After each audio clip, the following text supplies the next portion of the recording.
A 12-year-old girl, her 23-year-old boyfriend, and a crime so brutal it shocked all of Canada.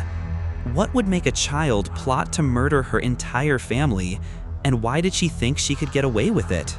Jasmine Richardson was just 12 years old, living in the quiet town of Medicine Hat, Alberta, Canada. She had loving parents, a little brother who adored her, and a home where she should have felt safe. But in 2006, everything changed. Behind the walls of that peaceful house, a plan was brewing, a plan so dark it would end in bloodshed. This is the horrifying story of how young love turned into a deadly obsession, and how a family of 4 was torn apart forever. Let's take a look at who the Richardson family was before this nightmare started. It all started in Medicine Hat, Alberta, a quiet town with tree-lined streets and modest homes. The kind of place where people left their doors unlocked, where neighbors waved from driveways, and families thrived in peace. No one would ever guess that such a calm place could become the center of one of Canada's most disturbing murder cases, led not by a stranger, but by a 12-year-old girl. That girl was Jasmine Richardson. Jasmine was the oldest child of Mark and Deborah Richardson. Together, they lived with Jasmine's younger brother Tyler in a modest suburban home. From the outside, they looked like the picture of a healthy middle-class family. Mark worked a steady job. Deborah, a loving mother, was devoted to her children. They supported each other, raised their kids with care, and believed in doing what was right. Jasmine was born in 1993. She was a bright, curious girl who, by most accounts, had a normal childhood. In her early years, she was warm, polite, and well-behaved. She went to school like any other kid, played with friends, and adored her little brother. Tyler, only 8 years old at the time of the tragedy, looked up to Jasmine with the pure kind of admiration only younger siblings can feel. But as Jasmine entered adolescence, things began to change. Around the age of 11 or 12, Jasmine started to drift away from the sweet child her parents knew. She became fascinated with goth culture, a subculture that celebrates the dark, mysterious, and unconventional. She wore dark eyeliner, black clothing, and chokers. Her online presence exploded with dark poetry, vampire-themed roleplays, and troubling usernames like Runaway Devil. She was active on websites like vampirefreaks.com, a social network for goth teens and adults where she met others who shared similar interests, but also more extreme, violent ideas. Her parents were concerned. Like many parents, Mark and Deborah believed this was just a phase. But as Jasmine's appearance and behavior grew more extreme, their concern deepened.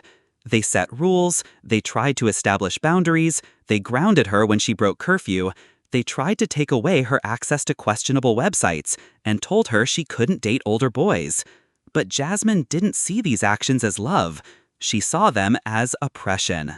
And Jasmine wasn't just rebelling like most kids. Her rebellion had taken a darker turn. She began sneaking out of the house. She started lying, skipping school, and hiding her online life. She had started seeing someone very wrong for a 12-year-old girl. That person was Jeremy Steinke. Jeremy was 23 years old, nearly twice Jasmine's age. He had a history of mental illness and disturbing beliefs. He told people he was a 300-year-old werewolf. He wore a vial of blood around his neck and bragged about his love for the dark, the violent, and the strange. Jeremy was a troubled man, alienated from society, obsessed with horror and violence, and he was now in a relationship with a child. Their connection was intense, obsessive, and deeply inappropriate. Jasmine saw him as an escape from her unfair home life. Jeremy saw her as a symbol of rebellion, possibly even as a partner in something darker. And Mark and Deborah were horrified when they discovered the relationship. They tried to stop it immediately. They forbade Jasmine from seeing him. They took away her internet access. They watched her more closely. But their daughter had already fallen deep into Jeremy's world, and the more her parents tried to pull her back, the more she slipped away. The normal family life the Richardsons once had was cracking.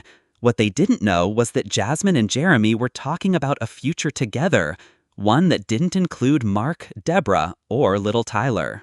In secret messages online and in person, Jasmine and Jeremy began plotting the unthinkable. They spoke about how much easier their lives would be if her family were out of the way. They referenced horror movies like Natural-Born Killers, films where lovers go on murderous sprees. What began as fantasy soon turned into a real, deadly plan. And all the while, the Richardsons had no idea how far things had gone. Mark and Deborah believed they were doing what any caring parents would do, protecting their daughter from danger. But Jasmine didn't want protection. She wanted freedom, no matter the cost. Tyler, too young to understand any of this, was just living life as usual. He played with toys, watched cartoons, and probably wondered why his sister wasn't around as much. He loved his family and likely believed everything would always stay the same. But the darkness had already entered their home. On the outside, it still looked like an ordinary house in Medicine Hat. A loving couple, 2 kids, a place filled with warm meals, family photos, and bedtime stories. But inside Jasmine's mind, something had broken. And inside Jeremy Steinke's twisted world, murder felt like the answer. Now, for the critical question. How did Jasmine come to know Jeremy Steinke? When Jasmine Richardson was just 11 years old, she wasn't looking for danger, but danger was already looking for her. And it had a name, Jeremy Steinke. Jeremy was 23 years old, nearly double Jasmine's age. In any normal world, the two would have never crossed paths, but this wasn't a normal story. Their meeting didn't happen in a school hallway or a neighborhood park. It happened online, in the digital underworld where troubled teens and broken adults found each other in dark corners of the internet. The place? A gothic social networking site called vampirefreaks.com, a virtual hangout for those obsessed with horror, darkness, and death.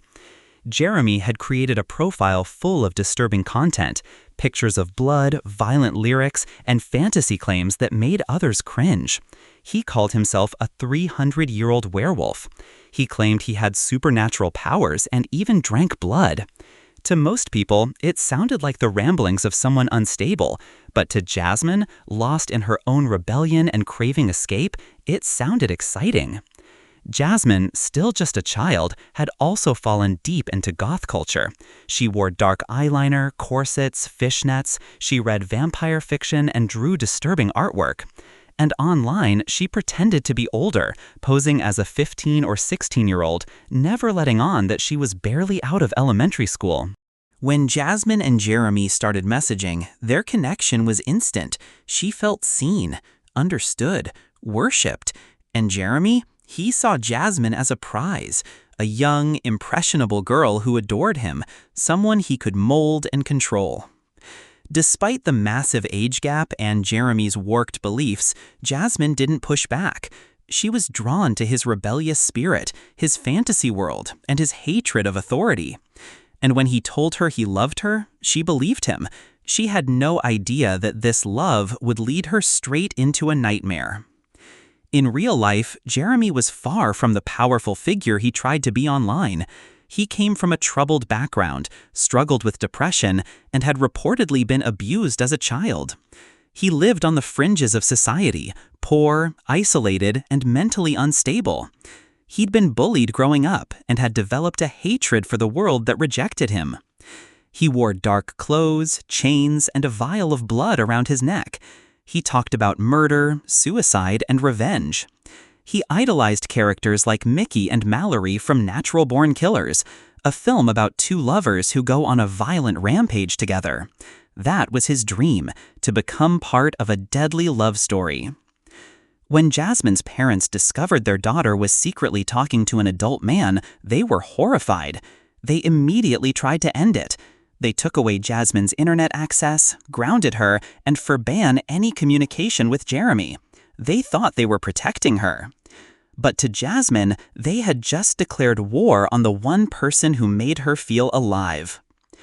Jasmine and Jeremy's relationship quickly turned from teenage rebellion to something far more dangerous. Cut off from each other physically, they began writing emails, love letters, and exchanging messages filled with rage, fantasy, and murder. In one chilling message, Jeremy even offered to kill her parents so they could be together. Jasmine didn't try to stop him. Instead, she encouraged it. What started as role play had turned into a deadly plan. Jeremy believed they were soulmates. He saw Jasmine not as a child, but as an equal partner in his fantasy of violence and freedom. And Jasmine, craving independence and poisoned by love, believed that murder was the only way to escape her oppressive life. Together, they stopped seeing right from wrong. They saw themselves as tragic heroes, victims of a cruel world, fighting for their love at any cost, even if it meant killing her entire family. And it was at this juncture that the story took its most chilling turn: the disappearance of Jasmine Richardson. Jasmine Richardson didn't vanish in the physical sense. She still slept in her pink bedroom. She still ate dinner at the table. But the Jasmine her parents knew, their daughter, their bright, loving child, was gone. After meeting Jeremy Steinke, Jasmine changed fast. Her body was still 12 years old, but her mind was now entangled in something dangerous: obsession, fantasy, and hate. She wasn't just rebelling anymore, she was shutting out the world, and her parents were the first to feel it. She started dressing even darker: black lace, fishnet sleeves, heavy makeup, spiked collars. She went from moody to ice cold. Her laughter faded. Her words turned sharp. She stopped confiding in her mom. She ignored her father. The only person she seemed to trust was Jeremy. And he wasn't just a secret boyfriend anymore. He was her whole world. Jasmine began to romanticize pain and violence. She scribbled disturbing drawings in her school notebooks. She posted messages online saying she hated her life and wished she could run away. She told friends her parents were evil. "They're trying to ruin everything," she wrote. "They want to keep me from the only person who understands me." Mark and Deborah were terrified. They tried to pull her back, to break the grip Jeremy had on her. They banned her from the internet. They took away her phone. They forbade her from seeing Jeremy or contacting him in any way. They even considered therapy, but nothing worked. Jasmine didn't see love in their actions. She saw control, and she hated them for it. Fights erupted in the house. Screaming matches became regular. Mark would try to reason with her, pleading for her to see how toxic Jeremy was. Deborah would cry, asking what happened to their little girl. But Jasmine wouldn't budge. Her voice, once sweet and shy, was now full of venom. "You don't understand me," she snapped. "He does." One night, Jasmine told a friend at school, "I have a plan to fix everything." Her eyes were cold. She didn't smile. Her friend thought it was just teenage drama. But Jasmine wasn't just angry, she was planning. She and Jeremy were writing messages to each other, using secret emails and friends' devices to get around the restrictions. The messages weren't about running away anymore. They were about murder. Jeremy fueled the fire. He promised they could be together if her parents were gone. Jasmine didn't say no. In fact, she joined in. She began talking about death like it was a solution, not a tragedy. She imagined a life of freedom, with no parents, no rules, no one telling her she couldn't be with the man she loved. And little Tyler, her 8-year-old brother, he wasn't even seen as a person anymore, just a loose end. Inside the Richardson house, love still lived, but so did fear. Mark and Deborah were trying to protect their daughter from something they didn't fully understand. They thought they were dealing with teenage rebellion. They didn't know their child was conspiring to kill them. They saw the changes. They tried everything, but Jasmine was gone. And what replaced her was something cold, something lost, something deadly. But the story doesn't end there. What happened next would redefine unimaginable horror. This is where we talk about how the Richardsons met their horrific end. It was the night of April 22nd, 2006. The Richardson home in Medicine Hat was quiet. The lights were low. Everyone was inside, unaware that a storm was waiting just outside their door. Jasmine's parents, Mark and Deborah, had no idea their daughter was part of a deadly plan. That night, Jasmine had exchanged secret messages with Jeremy. It was time. Their plan was set. No more waiting, no more warnings. Just blood. Jeremy Steinke crept toward the house. He was armed with a knife, his mind buzzing with rage and delusion. Jasmine let him in through the basement window. She didn't hesitate. Downstairs, Deborah was the first to hear a noise. She went to investigate, and that's when Jeremy attacked. He stabbed Deborah Richardson multiple times in a brutal frenzy. She fought back, screaming, clawing at him, desperate to survive. But Jeremy was stronger. Fueled by hate, he kept stabbing until she stopped moving. Mark, upstairs, heard the screams. He rushed down the stairs and saw his wife's bloody body and Jeremy standing over her. In a panic, he grabbed whatever he could to defend himself. A screwdriver, a lamp, anything. He fought back hard, but Jeremy stabbed him over and over again. The struggle was violent and intense. Mark fought like a father trying to save his family, but he couldn't stop what was coming. Jeremy stabbed him repeatedly in the chest and face, until finally, Mark collapsed beside Deborah, dead. 2 parents, gone. And now, only one more remained. Little Tyler, just 8 years old, had been hiding upstairs. He heard the screams. He knew something was terribly wrong, but he didn't know that the sister he trusted was part of it. Jasmine went upstairs alone. She found Tyler cowering in his bedroom. He was scared, confused, maybe even hoping Jasmine would protect him, but she didn't. In one of the most chilling parts of this entire tragedy, Jasmine stabbed her own brother. Some reports say Jeremy helped. Others say Jasmine did it on her own. Either way, Tyler begged for his life. He cried out, "I'm too young to die." But Jasmine didn't stop. Tyler was murdered in his own bed by the one person who should have loved him most. When it was over, the house was silent again. But now it wasn't peaceful. It was soaked in blood. Jasmine and Jeremy quickly gathered their things and fled the scene.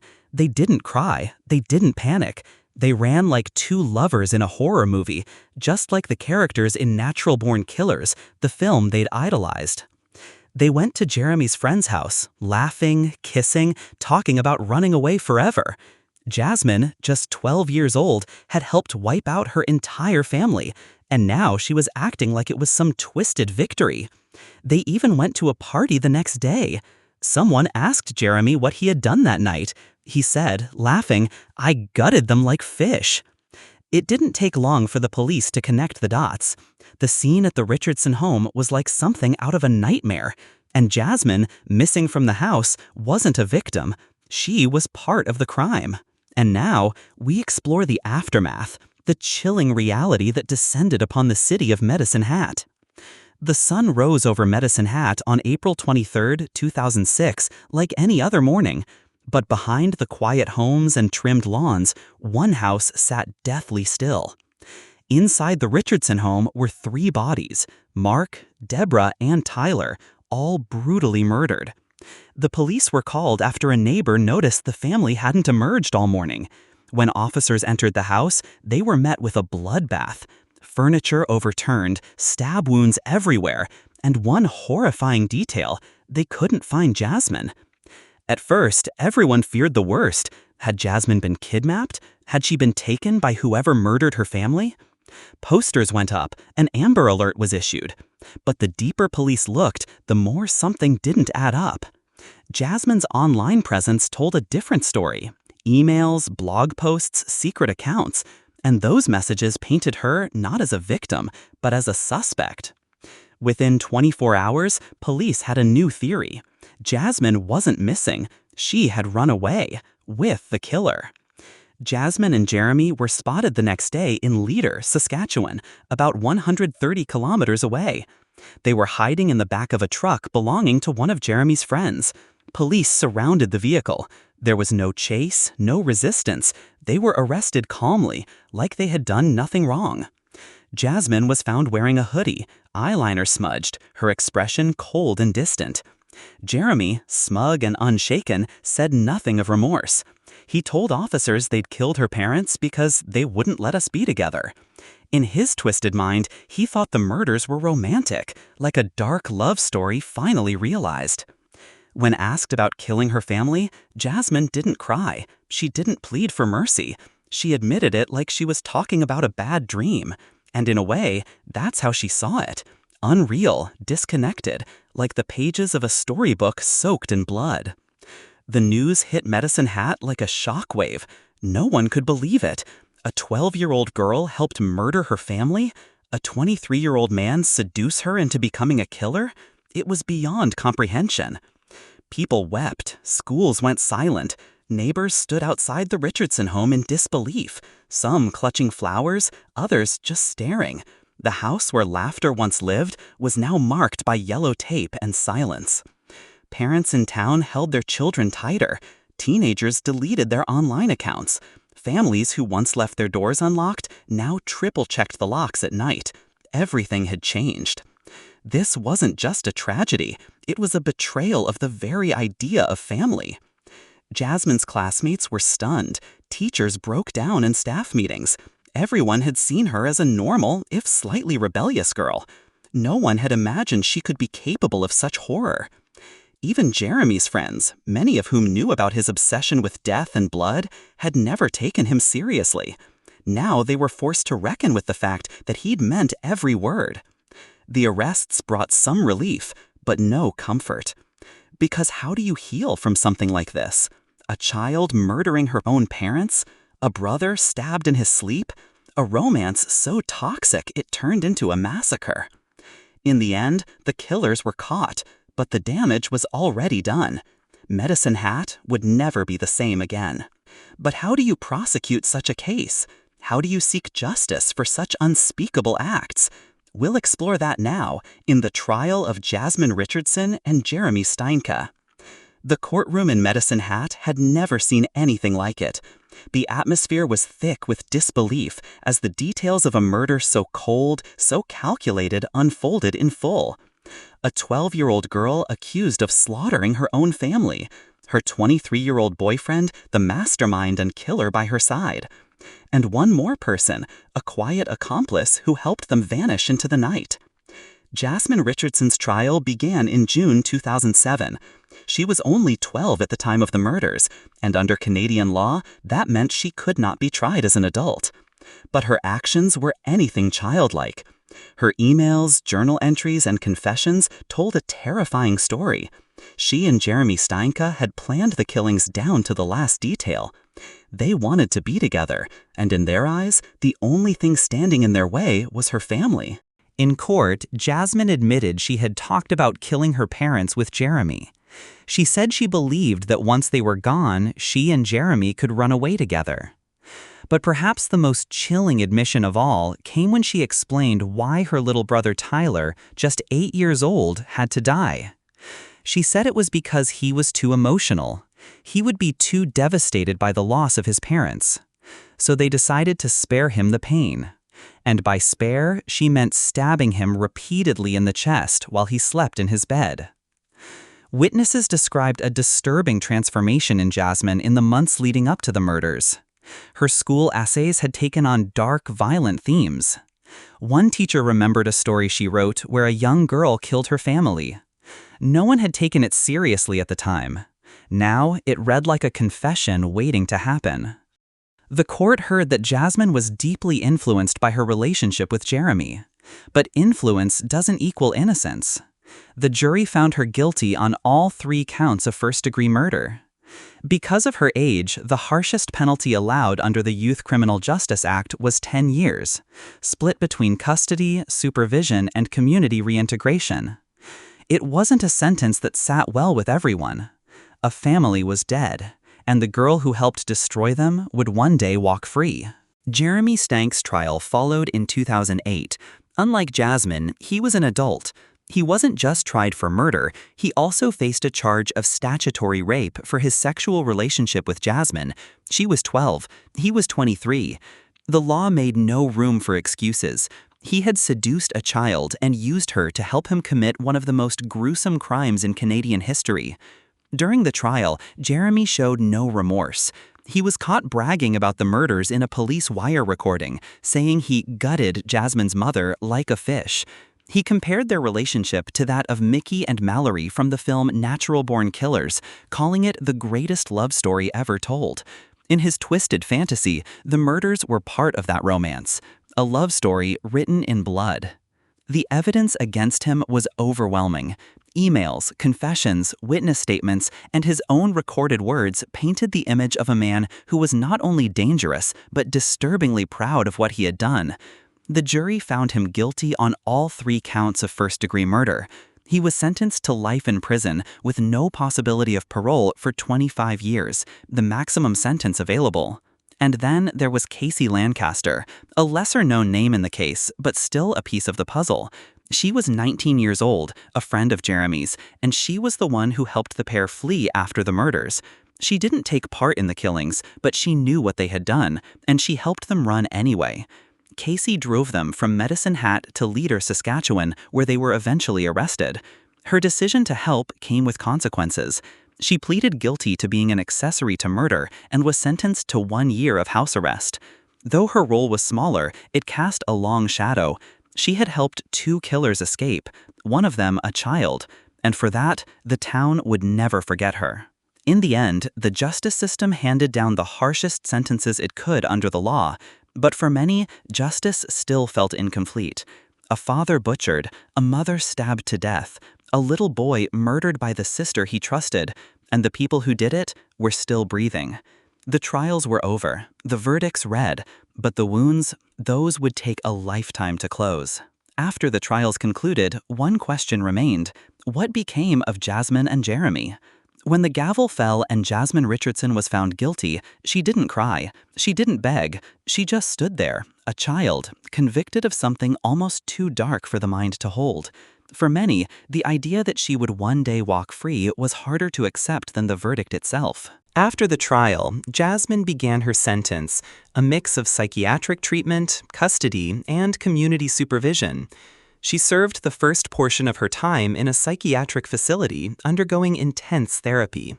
Psychiatrists described her as remorseful, but to the public, the idea of remorse felt hollow in the face of 3 graves. Still, the law treated her as a child, and so did her sentence.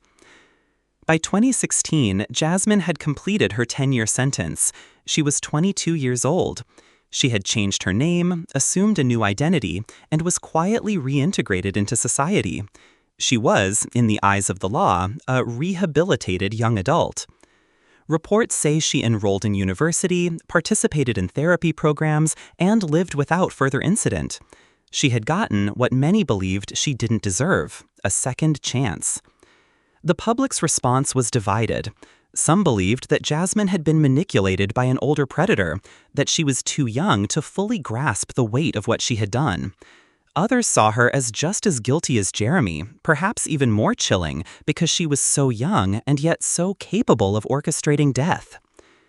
Jeremy Steinke, now legally known as Jackson May, did not get a second chance. He remains behind bars, serving a life sentence with no chance of parole until at least 2033. He continues to be known for his disturbing behavior, including an apparent lack of genuine remorse during trial. Unlike Jasmine, there is no path to anonymity or reinvention waiting for him. His name remains etched in the darkness of the crime, unchangeable. For the people of Medicine Hat, healing came slowly. The scars left by the murders, especially by the face of the little girl who once sat in school alongside their own children, would never truly fade. Justice had been served, but peace, that was another story. If you found this story gripping and want to hear more real-life crime stories like it, don't forget to subscribe to the channel. Your support helps bring these stories to light.